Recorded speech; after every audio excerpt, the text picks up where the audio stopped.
Приветствую вас, уважаемые зрители. Я Влад Давыдов и корреспонденты Якутии-24. Подведем сейчас итоги дня. Смотрите сегодня. Сколько весит школьный рюкзак? В преддверии 1 сентября разбираем актуальные вопросы подготовки к школе. Какой вес портфеля может быть вреден для ребенка? Как за этим следить? МАКС-2019 под таким названием в Подмосковье продолжает работу авиационно-космический салон. Участвует делегация из Якутии. Прямое включение с места событий. Подготовка к профессии будущего. Детей и подростков в Якутии активно обучают IT-направлениям. Новый учебный год в новом виде. В Айхале Мирнинского района провели ремонт в школе. Учреждение готово к приему детей. Что там изменилось? Праздник урожая ветеранов. В Якутске открыли традиционную выставку-ярмарку, что представили участники.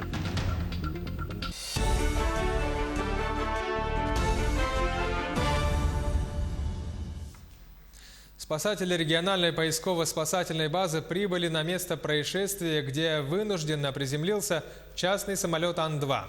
По уточненной информации, на борту находились 6 человек. 1 человек погиб, 5 пострадали.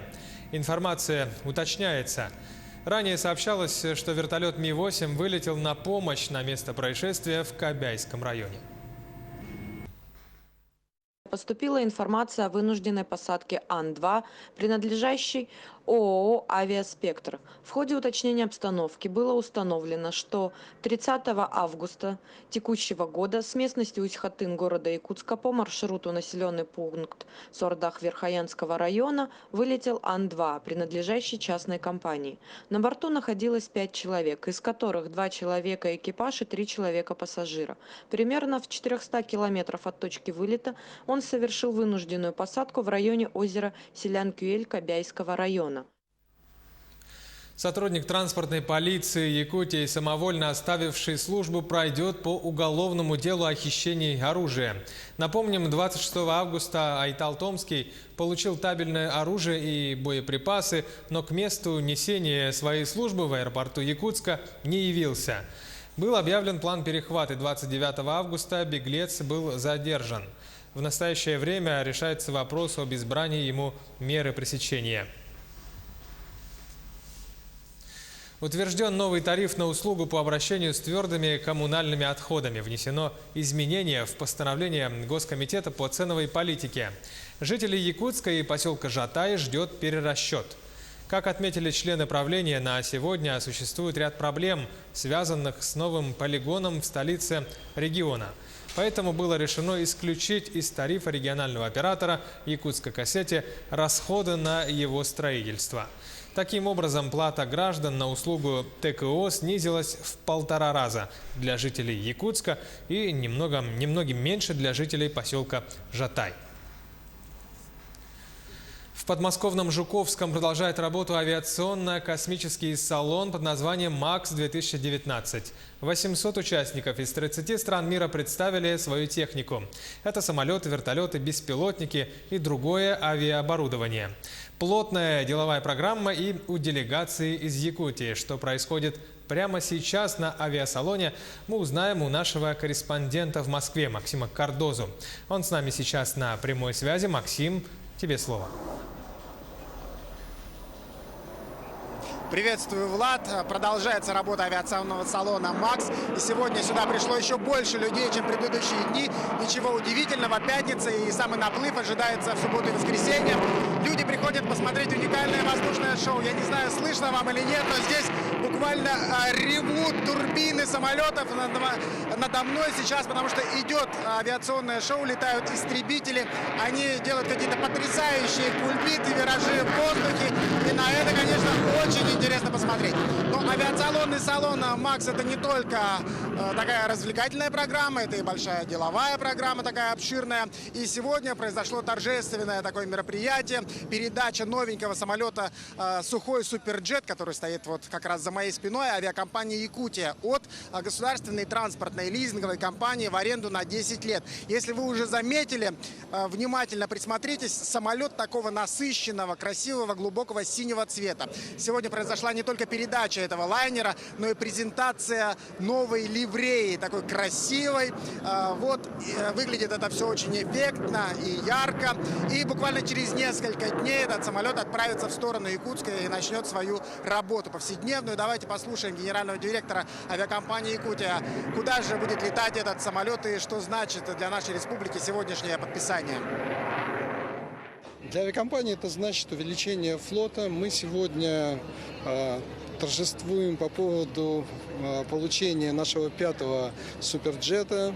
Мы специально сделали его в необычной ливрее, то есть это обратная ливрея, и он имеет свое собственное имя — Василий Манчары, национального якутского героя.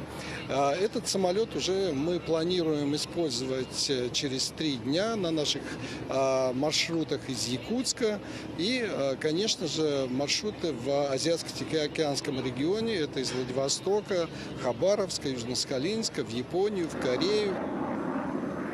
Всего таких самолетов Сухой Суперджет 100 у авиакомпании «Якутия-5» планируется приобрести еще 10. И все это делается в рамках программы обновления транспорта вообще авиавоздушного нашей республики. Конечно же, он очень сильно устарел, как говорят эксперты, и в ближайшие годы будет усиленными силами модернизироваться.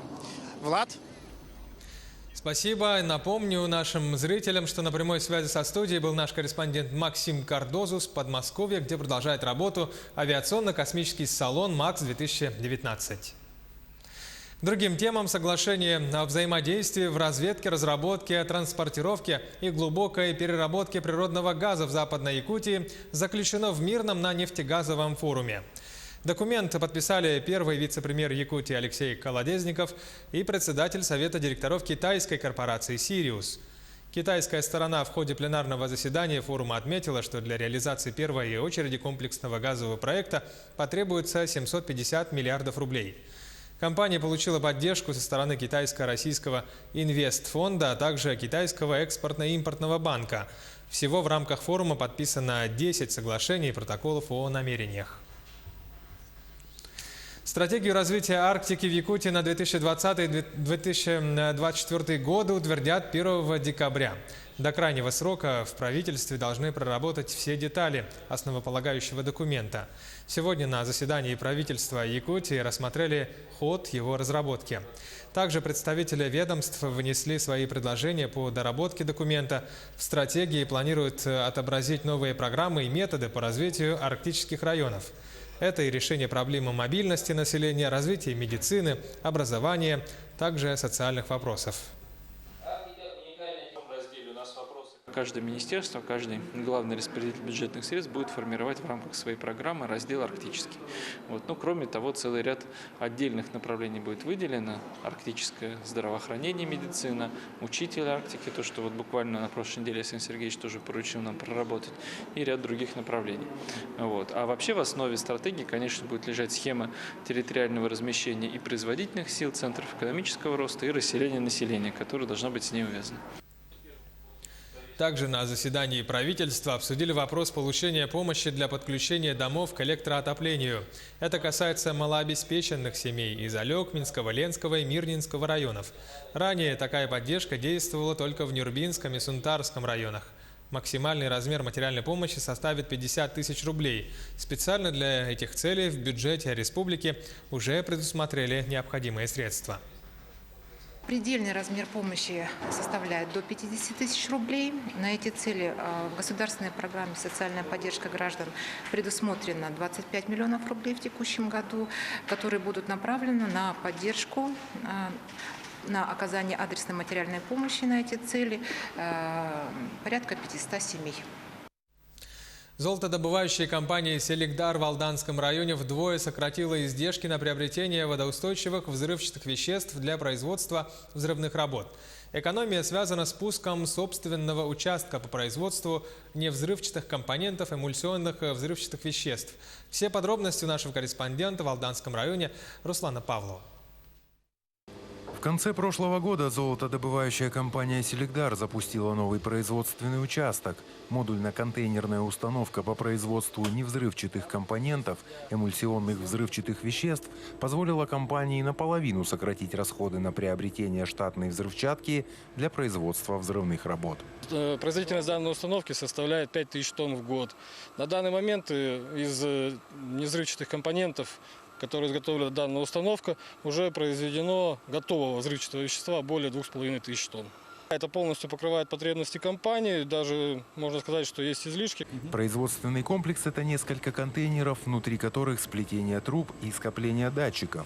В каждом боксе приготавливаются невзрывчатые компоненты, которые сами по себе безопасны, но при их смешивании получается граномид – вещество, которое и служит взрывчаткой. Все компоненты производства исследуются в лаборатории, которая находится здесь же. Один из основных моментов – определения качества полуфабрикатов и с последующей их корректировкой для производства в сместительно-зарядную машину. Естественно, по эмульсии производим мы испытания лабораторные, чтобы она соответствовала физико-химическим показателям, проверяем его на плотность, на вязкость. СЗМ или смесительно-зарядная машина – это мобильный комплекс на базе автомобиля КАМАЗ, который доставляет невзрывчатые компоненты от места загрузки до мест производства взрывных работ. На месте взрывных работ комплекс смешивает полуфабрикаты и тут же подает их в скважину, в результате чего получается взрывчатое вещество граномид. Комплекс работает автоматическим режимом, который управляется с помощью программы. Если при необходимости, машину можно включить на ручной режим. Ну, программа заключается тут. Просто программируешь, какие ингредиенты, селитра, эмульсия и кислоты. Программируешь и начинаешь работать. Комплекс по производству граномита – идеальный вариант с точки зрения безопасности. В естественной внешней среде ни один из полуфабрикатов не воспламеняется и не несет угрозы безопасности.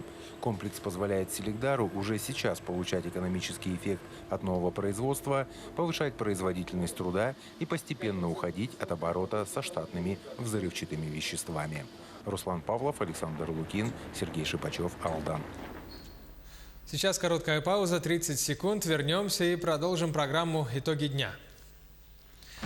Сколько весит школьный рюкзак? В преддверии 1 сентября разбираем актуальные вопросы подготовки к школе. Какой вес портфеля может быть вреден для ребенка? Как за этим следить?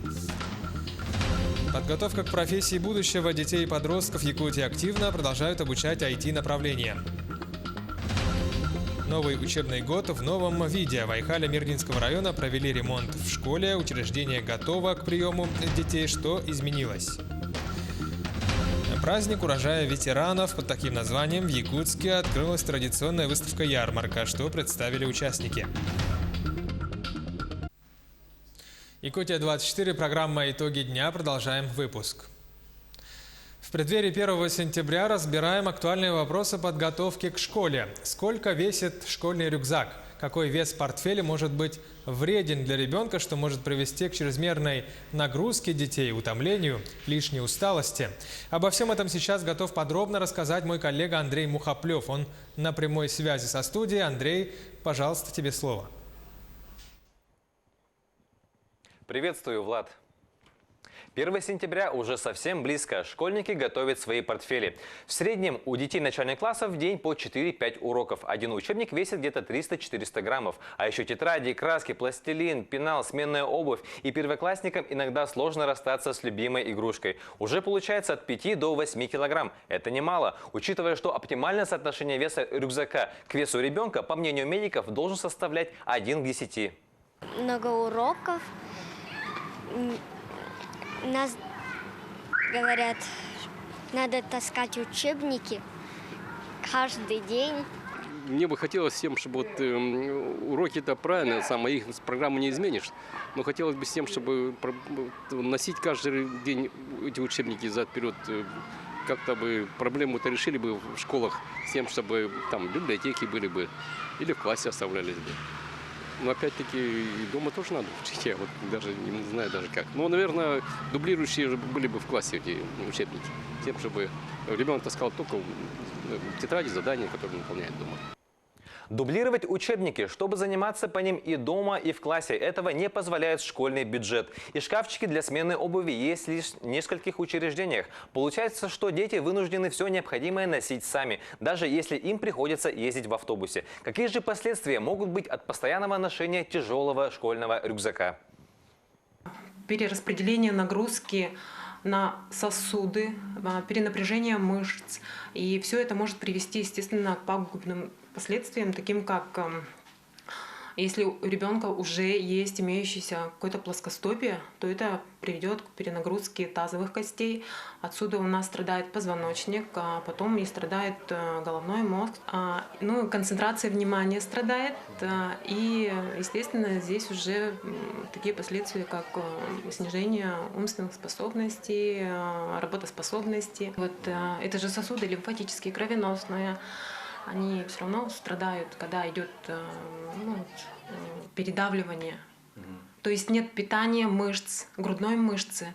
То есть в более старшем возрасте может привести к негативным последствиям. Ну вот у девочек я имею в виду. Как же сохранить осанку и здоровье ребенка при избыточном весе его портфеля? Если вес рюкзака все-таки превышает 10% от массы тела ребенка, то необходимо освободить портфель от всего, что не имеет срочной необходимости. Также нужно приобретать лишь каркасные рюкзаки, которые хорошо держат форму. Лямки должны быть широкими и S-образными. И самое главное, нужно укреплять мышцы спины ребенка. Ни одна физиопроцедура или массаж не сделают спину крепкой, как физические упражнения. Поэтому желательно занимаемся спортом, а в идеале плаванием. При этом обязательно надо координировать режим труда и отдых ребенка. Школьник не должен засиживаться за учебниками более 40-50 минут. Рекомендуется менять положение, прилечь или напротив заняться физкультурой, или просто выйти на улицу. Также необходимо обратить внимание на обувь ребенка. Постоянные нагрузки на спину могут вызвать плоскостопие, а это в свою очередь может привести к перекосу таза и деформации осанки ребенка в будущем. Берегите здоровье детей. Влад, у меня на этом все. Тебе слово. Спасибо. С подробным обзором одной из тем по подготовке к школе был мой коллега Андрей Мухоплев. Все большую популярность набирают специальности в сфере информационных технологий. Совсем скоро у школьников из разных районов Якутии появится возможность пройти бесплатные курсы по IT-направлениям. Рассказывает Ольга Башук. В преддверии нового учебного года в IT-школе Илларионова идет интенсив для новых учеников. Его проходят десятки школьников с 7 по 10 класс, а преподают им выпускники этой школы. На интенсивах мы занимаемся тем, что мы изучаем самые разные программы по 3D-моделированию и также программированию. Вчера мы изучали также программу Scratch. Она находится в свободном доступе в интернете, и поэтому мы выбрали его. И еще потому, что он легко усваивается детьми. С помощью этой программы ребята создавали игры. Это и всем известная «Змейка», «Пакмен» или «Флэппи Бёрд». Своей работой с нами поделился один из учеников интенсива. Я создал свою версию Fruit Ninja, и там мы должны набрать как можно больше баллов и не порезать такие черные бомбы. Если мы порежем такие черные бомбы, то проиграем, и если уронить 3 фрукта, то тоже проиграем. Теперь же возможность обучения по направлениям программирования и компьютерная графика появилась не только у школьников Якутска. В рамках совместной программы IT-школы, Минобразования и Мининноваций Республики IT-знания должны получить 1000 школьников во всех районах Якутии. Обучать их будут более 30 специалистов, которые уже приехали в Якутск на курсы. Сейчас мы занимаемся тем, что подготавливаем преподавателей. Подготавливаем, собственно, людей, которые будут наши курсы вести. Это преподаватели из районов, они не имеют опыта ни в программировании, ни в графике. И у всех у них был такой блок, что как так, я вот ни разу не занимался этим, и неужели я смогу сделать что-то. И в итоге к окончанию 5-го дня, сегодня заканчивается этот процесс подготовки, практически все сделали свои проекты, сайты, 3D-модели, визуализации.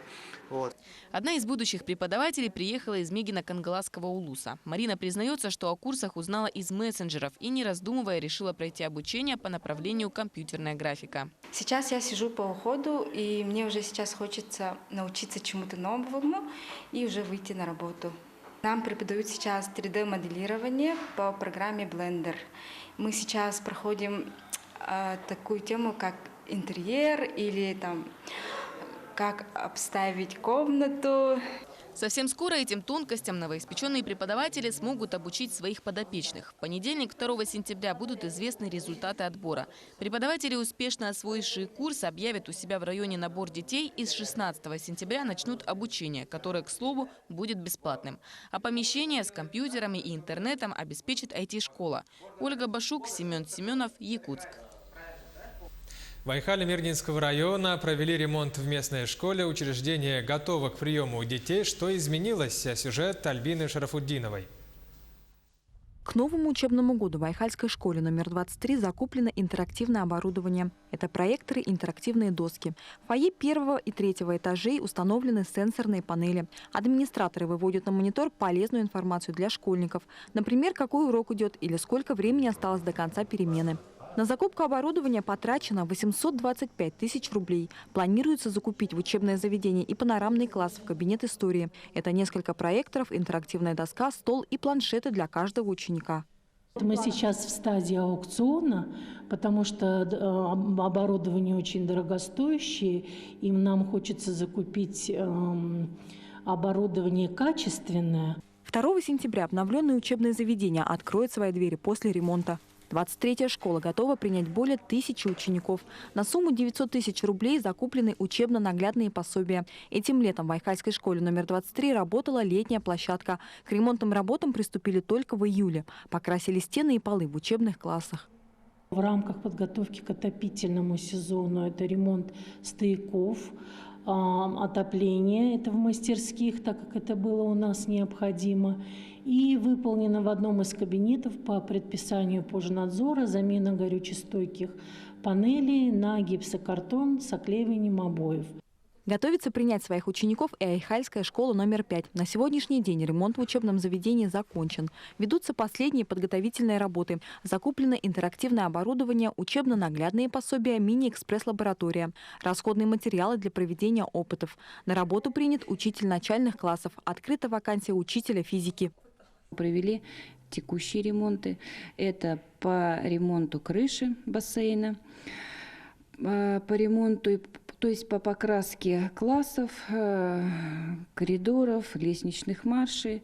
В этом году впервые за парты айхальских школ сядет 200 первоклассников. Учебные заведения примут около 2000 учащихся. За безопасностью учеников в айхальских школах следит частное охранное предприятие «Голиаф». Теперь родителям в школу можно пройти только при предъявлении паспорта. Альбина Шарафуддинова, Дмитрий Храмкин, телеканал «Алмазный край». В Якутске открыли традиционную выставку-ярмарку «Праздник урожая ветеранов». Свои заготовки на зиму, овощные блюда и осенние композиции представили ветераны городских округов и пригородов. Праздник осени посетила также наш корреспондент Ульяна Шагина. Выставка-ярмарка является ежегодной. В этом году в ней приняли участие 75 человек из 7 округов и 6 пригородов столицы. Проводит ее городской совет ветеранов совместно со столичным управлением социальной защиты. Дачники и садоводы-любители выставили на суд зрителей свои зимние заготовки, консервации, осенние композиции из фруктов и овощей. Вот такая у нас свекла выросла большая. С одной свеклы сделаем свекольный сок, будем себе оздоравливать организм. Вот в этом году очень интересная морковочка родилась у нас, как ручка, и означает «Здравствуйте, гости». Виктория Филипенко уже и не вспомнит, когда посадила свою первую картошку. Ей сегодня 87. Но несмотря на свой солидный возраст, домашние закрутки с ее огорода кормят всю семью. Это ветеранское подворье, оно еще больше нас сплачивает.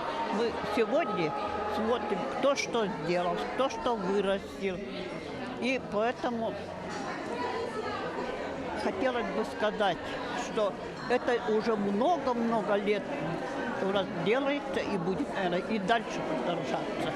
Ярмарка ежегодно собирает большое количество участников и гостей. Горожане не только любуются мастерством огородниц, но и приобретают себе витамины на зиму. От изобилия красок здесь просто разбегаются глаза. От желтого до зеленого, от красного до золотистого. Дачники, садоводы-любители привезли сюда всевозможные варенья, соленья, зимние заготовки из ягод и овощей. Здесь же представлены творческие композиции цветов. В общем, творчеству наших ветеранов нет предела. Цель выставки – это не просто конкуренция. Люди приходят сюда за хорошим настроением, заряжаются творческой энергией, вдохновляя друг друга на новые идеи. По итогам выставки самыми лучшими стали участники Октябрьского округа. Ульяна Шагина, Павел Пахомов, Якутск. В Нерюнгринском районе в поселке Серебряный Бор прошел конкурс благоустройства и озеленения дворовых территорий. Подробнее Александра Цыбикова. Основная задача конкурса – вовлечение жителей многоквартирных домов, повышение уровня благоустройства придомовых территорий, содержание и их озеленение. Дети наши участвовали в облагораживании территории, чтобы они своими руками все это делали, чтобы они чувствовали ответственность за то, что они сделали, за тот труд, который они произвели, чтобы они чувствовали ответственность за тот труд, который сделали их родители, бабушки, дедушки. Конкурс проводился в поселке впервые. Прошел он в 3 этапа. Это сбор заявок от жителей, выезд комиссии на место с фотографированием придомовых территорий и 3-й этап – это награждение победителей и участников конкурса, которое сегодня прошло в здании администрации городского поселения Серебряный Бор. Сертификат на сумму 50 000 рублей. В торговом центре